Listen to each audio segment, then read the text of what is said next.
these people had one thing in common. They knew they had it in themselves. They knew they could be something beyond where they were. They were willing to put their time, their energies to better themselves. What you really could do with more skills, it's just remarkable. So I would like to just tell you a couple of short stories, and we'll draw maybe a couple of lessons from them. I would like to tell you of two women that each sold a business to Berkshire Hathaway, to me actually, for many, many, many millions of dollars. Both of them started with $2,500. By a coincidence, it was the exact same amount. It was everything they had in the world. And one of them was a woman who landed in Seattle in 1917, couldn't speak a word of English, had a tag around her neck. The tag said Fort Dodge, Iowa. The Red Cross got her to Fort Dodge, where she was reunited with her husband who had come to the country a couple of years earlier. And she lived in Fort Dodge for 2 years. And as she put it, she felt like a dummy. She couldn't pick up the language. She couldn't learn a word. And so she and her husband decided to move to Omaha. So they came to Omaha in 1919, and there she found a small colony of Russian Jews, so she started feeling more at home. And then as her oldest daughter went to school, she would come home, this daughter, Frances, and she would teach her mother the words she'd learned in school that day. And this woman, Rose Blumpkin, spent 20 years saving money, bringing first her siblings over, her mother and father, $50 at a time. She sold used clothing to do it. She had 4 children during this period. And by 1937, after 20 years, she'd saved $2,500. She went to Chicago, and she bought what she could of furniture. Her dream had always been to open a furniture store. And this woman who had never gone to school one day in her life, with $2,500, but with the same spirit that the people in this room had about having a dream and working to accomplish that dream, she built a business which she sold to me in 1983 for $60 million approximately, and which did $1.5 billion worth of business last year. The 4th generation is working in that business. This woman, Rose Blumpkin, she worked for me until she was 103. And then she retired and she died the next year, which is a lesson to all of Berkshire's managers that premature retirement, you can't tell what's going to happen.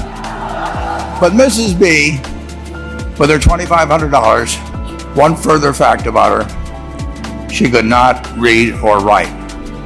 And she went into a furniture business, and she didn't bring anything unique in furniture, but she brought a determination to succeed.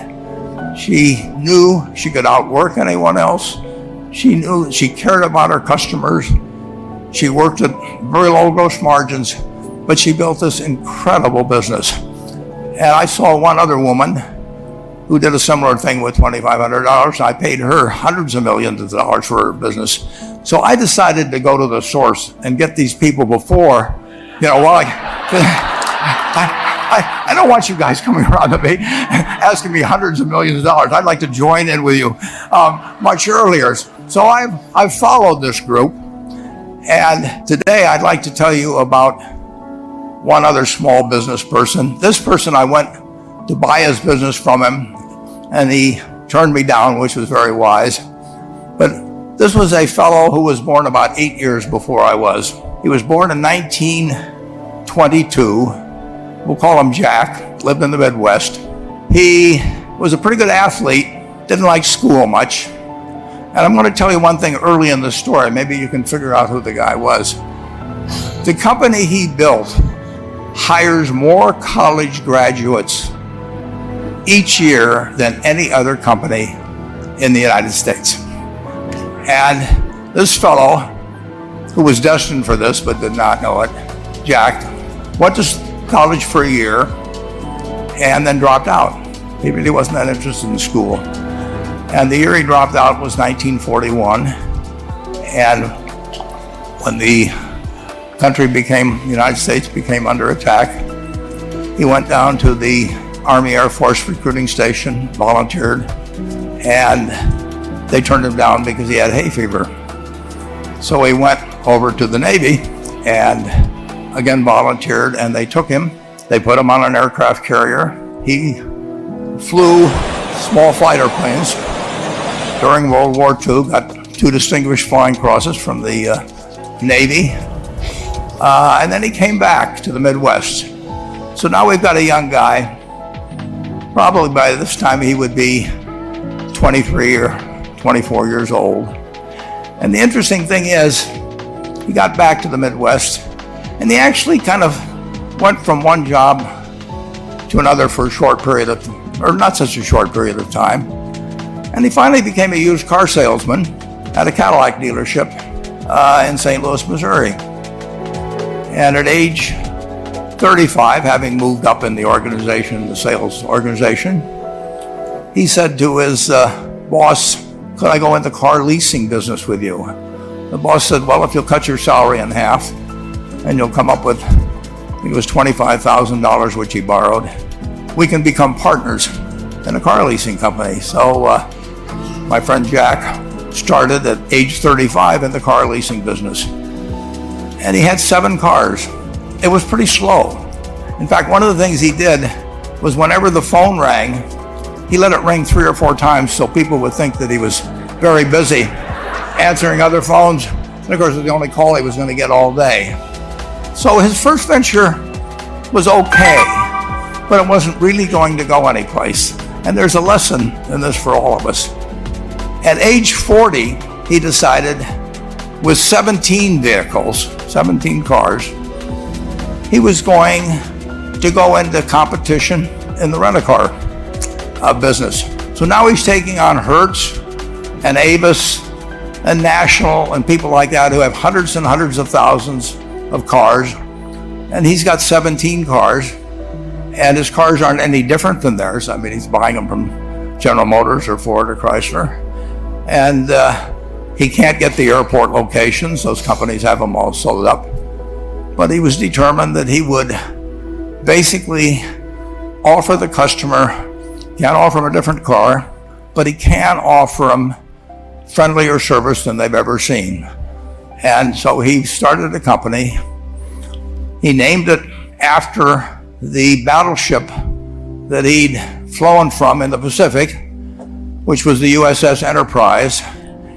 And he died about a year and a half ago. But when he died, his rent-a-car company, starting with those 17 cars, was worth more than Hertz and Avis and all the rest of the rental cars put together.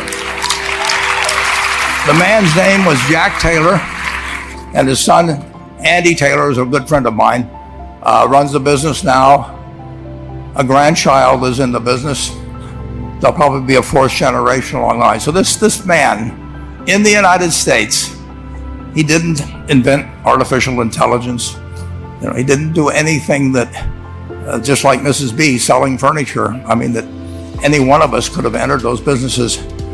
But he lived by the creed, basically, of delighting his customers and working with people and establishing the relationship with them so that they in turn would want to delight the customers. He couldn't go out there and take care of every rental car possibility, but he learned how to project himself and his attitude toward his fellow man and his desire, to make a friend out of every customer. He managed to take very ordinary cars and turn them into this extraordinary business from virtually nothing. And it illustrates several points. One is, you don't necessarily get it right exactly right the first time. I mean, the car leasing business, basically you were competing on the cost of money to finance cars. And it's very hard to delight a customer when you just give them the car and tell them to send you a monthly check for 5 years and you'll be back at that time. So his talents were being wasted basically in that business. But at the age of 40, with all of that experience behind him, he found the golden key.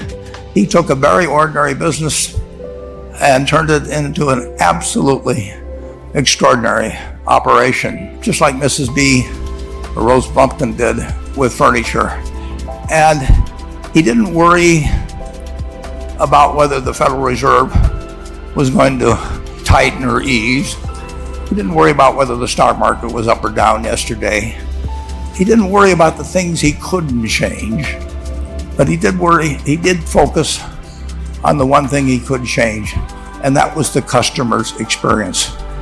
And I have seen the one that got away, Enterprise. I went down to Florida and tried to talk him into selling to Berkshire, and he was smart enough not to do it. Probably the value of the company has quadrupled since I made that visit. But he was smart enough to see that he would find that business. Henry Ford, as you may know, failed twice before he started the Ford Motor Company in 1903. I mean, the test isn't whether you get the greatest business idea in the world the first time out. The test is whether you keep learning as you go along what your strengths are and what you can do for your customers, what you can bring especially to the party. And to do that, you need the education that I know you've received through 10,000 small businesses, but you need a genuine desire day in, day out to delight the customer. I've never seen a business, and I've seen a lot of businesses, but I've never seen one that delights the customer that doesn't succeed. I mean, what you want is that customer the next day when they think, do I want to rent a car or do I want to buy some furniture? What goes through their mind? You know, it's the place where they've had a great experience. I don't know what I paid for this tie. Actually, probably if somebody gave it to me, but for the purposes of the speech, I will say I have no idea. But or the shirt I'm wearing, or this. But I do know, I will remember how I was treated when I bought it. I mean, you long forget about the price, but you never forget whether you had a good experience or a poor experience with the purchase experience. And you'll have a hard time finding a person that's had a wonderful experience, a delighted experience in purchasing anything that isn't going to come back. And similarly, if the memory is of rudeness, indifference, whatever it may be, they're never going to come back. And as a small business owner, and as you grow, you have to not only be able to project that interest in people's well-being, in delighting them yourself, but you have to do it through other people. And you won't be able to do it through people who themselves do not feel they're being fairly treated, that their views aren't appropriately considered. So you really do have to learn to multiply yourself through other people. And I advise the young people to come to Omaha. We have a number of classes. The key is to, certainly in terms of your personal life, the most important decision you'll make is the spouse that most of you will likely have. And it's very important to surround yourself with people that are better than you are. You are going to move in the direction of the people you associate with. So you constantly, I've been enormously lucky in that respect. I mean, I've just had teachers and friends and a spouse that really was a better person than I was. And I had enough sense to learn from these people that life went better if you behaved better yourself. It took a while. So I advise you to seek out, as your partner in business, your partner in life, whatever it may be, look for the people that actually are examples to you rather than somebody that you think you need to straighten out yourself. And simple rules like that, delighting customers, working through other people, associating with people that will cause you to move in a better path than you might otherwise have, they will take you so far in life that it's hard to believe. I mean, they took Rose Bumpkin without being able to speak a word of English, couldn't read or write, and they took her to what is now a $1.5 billion business. And incidentally, there's been no money put in it since the $2,500. That's been the total capital paid into the Nebraska Furniture Mart. And I think if you looked at Enterprise, I don't know their books the same way, but my guess is that very little equity capital has been added to Enterprise over the years. The business built on itself. So I want to tell you, I admire this group enormously. When I met Dr. Mello's class on September 22nd, 8 years ago, I was thrilled.